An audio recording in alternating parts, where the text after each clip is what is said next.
The S&P 500, despite a 1% down day, closed the session green, 0.15% green. And here's how we look on the daily chart so far. We are very close to that level of support. However, we did fill the gap, and the reaction to that 576 gap level fill has been quite significant so far. We have a nice Marabuzzo candle there, and um, this move was influenced by several key stocks that I am watching heading into tomorrow. So I picked up the dip on Nvidia, as well as Apple, which are both doing really, really well. So as we can see, Nvidia there is sitting right at the 131.72 support, with Apple retesting that trend line and getting that beautiful bullish hammer reversal there. So let's go back to the S&P 500, and let's talk about why I particularly bought the S&P 500 dip. So here is the here's the alert here. I alerted in the SPY QQQ trade alerts. I picked up a SPY March 21st 615 call at 2.73. This was a swing trade alert with a 50% stop loss. And I said, if you have a bigger account, you can buy the 610 call. That strike will be better than the 615 if you have a larger account. Um, Now, that particular contract did close green. We closed at we closed at 350 320, which is pretty good. It's pretty good. We're up green so far, and we have a good lead, a $50 green lead heading into tomorrow's trading session. So if we do get another green follow through to that reversal towards 583, that's going to be really nice, where we can secure profit and then plan on getting back in later on a better opportunity if we have to, once we do get some confirmed levels. The reason why I say that is because the market has not yet fully fledged on to the reversal yet, with things still being somewhat mixed. If we take a look at Apple, Apple was today's reversal leader, and despite being down 1%, we still got yeah, believe it or not, team.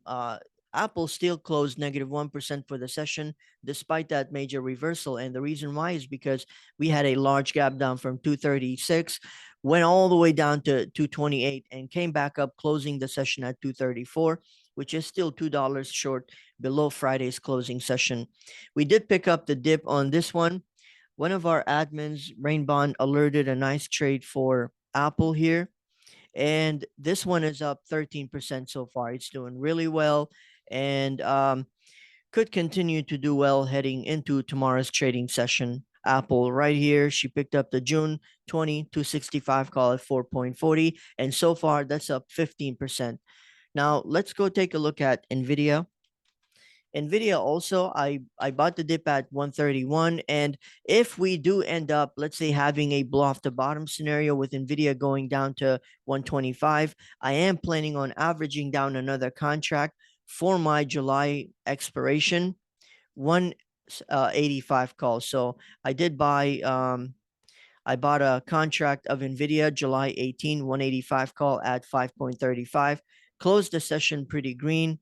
And so far, we have a nice reversal where I am expecting more upside heading into tomorrow's trading session. Now, if you don't have these contracts, you can definitely pick them up in the morning before the move takes place. But if tomorrow goes as planned, we could get a nice green session where bulls can advance towards 136, 137, and even maybe 138 on Nvidia. That'd be really, really nice.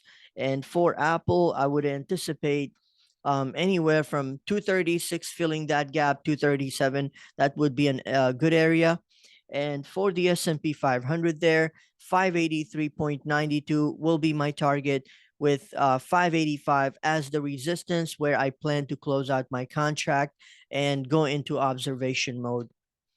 So far, this is how the S&P 500 looks like. This is what's going on. We are still inside of that bullish channel, and we are no doubt nearing the bottom of that bullish channel. So what this means to traders is that we are nearing a great level of opportunity right here with multiple confluences with this major support at 568 with that bullish channel right there aligning very well with pretty much many good confluences, as we can see with the RSI also nearing the 30%. So if we do get another dip, this is why I am going to buy the dip. I'm going to buy that opportunity because it'll very likely just retest that level and then have a big rebound back up. The reason why I say that is because, like I said, I have been watching this bullish channel for a long time, and um, when we were up here, I waited patiently for us to come down here. So this is why I'm looking for this particular opportunity. Now, in regards to bullet channels, when you get a third retest, now this right here is the origin, and that is the second test. Whenever you have two data points, what you can do is to draw trend lines to identify data points. You're going to connect. You're going to start off from the originating point, connecting the second data point, and extending your line all the way up so that you catch all of the upcoming future prices at that level. And now, as we can see here, we are definitely nearing that level where the opportunity can be really great on a lot of these stocks. Um, Now, the reason why I say we're not fully out of the woods yet is because, as we can see, there are some sectors that are still green. XLK, the technology sector, was still green, was still red for the session, as well as the utility sector, but we did get the energy sector doing really well. The material sector did really well. Healthcare sector, believe it or not, team, this one led today's session. And it's looking really good. I am expecting more upside on the XLV sector heading into the upcoming weeks here, which are stocks like J&J. So if you don't have J&J, that's a good stock. That's a good stock option to pick up. You can pick up the June 20 expiration, or even I would even look into September calls for J&J targeting the 150 area. I think that will be a good opportunity for J&J. Now, do be careful because the stock does have earnings very soon. But in my opinion, this stock is a good one to own long term. If you want to stay out of J&J for now and buy a much better opportunity, you can take a look at ABBV. I think this is a great long term. We also have other healthcare stocks like Regen. This right here, you know what? If you want, you can cross out the other ones and you can buy a few shares of Regen down here. I think this is a really amazing opportunity. We got the bullish divergence there with the RSI, with the relative strength index increasing while the stock is coming down. This is known as a bullish divergence. And when you got the bullish divergence, getting such a massive reversal candle, that is usually the starting candle for that trend to see upside. So looks really good here, team. Regen, I think 100% Regen is a buy opportunity. Matter of fact, I'm going to alert it for our team tomorrow. I think this is a great stock to own long term. These are some healthcares. Now let's go over some of the. Oh yeah, I do want to talk about Tesla also. Tesla did well today, and it was down quite a good amount, 2%, and it closed the session 2%.